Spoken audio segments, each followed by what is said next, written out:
धर्म का अर्थ है कर्तव्य। अक्सर हम कर्मकांड, पूजा पाठ, तीर्थ और मंदिरों को ही धर्म समझ बैठते हैं। हमारे ग्रंथों ने कर्तव्य को ही धर्म बताया है।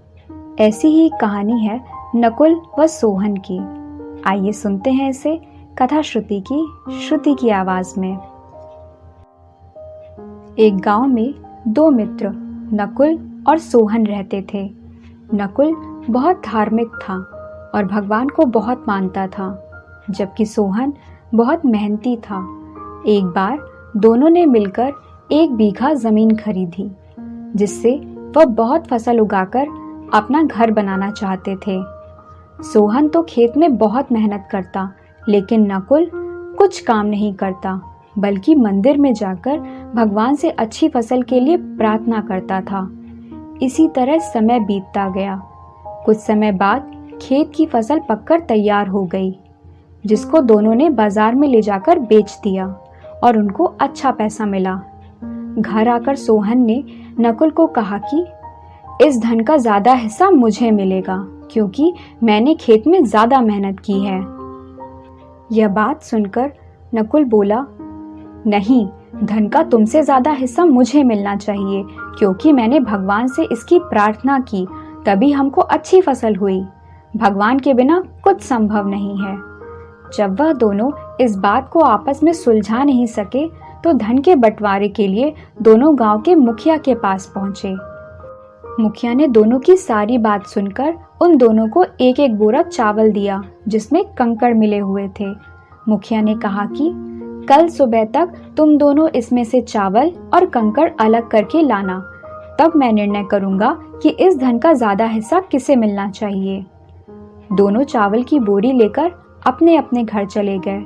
सोहन ने रात भर जागकर चावल और कंकड़ को अलग किया, लेकिन नकुल चावल की बोरी को लेकर मंदिर में गया और भगवान से चावल में से कंकड़ अलग करने की प्रार्थना करने लगा। अगले दिन सुबह सोहन जितने चावल और कंकड़ अलग कर सका, उसको ले जाकर मुखिया के पास गया, जिसे देखकर मुखिया खुश हुआ। नकुल वैसी की वैसी बोरी को ले जाकर मुखिया के पास चला गया। मुखिया ने नकुल को कहा कि दिखाओ तुमने कितने चावल साफ किए हैं। नकुल ने कहा, मुझे भगवान पर पूरा भरोसा है कि सारे चावल साफ हो गए होंगे। जब बोरी को खोला गया तो चावल और कंकड़ वैसे के वैसे ही थे। जमींदार ने नकुल को कहा कि भगवान भी तभी सहायता करते हैं जब तुम मेहनत करते हो। जमींदार ने धन का ज्यादा हिस्सा सोहन को दे दिया। इसके बाद नकुल भी सोहन की तरह खेत में मेहनत करने लगा और अब की बार उनकी फसल पहले से भी अच्छी हुई। दोस्तों, इस कहानी से हमें यह सीख मिलती है कि हमें कभी भी भगवान के भरोसे नहीं बैठना चाहिए। हमें सफलता प्राप्त करने के लिए मेहनत करनी चाहिए।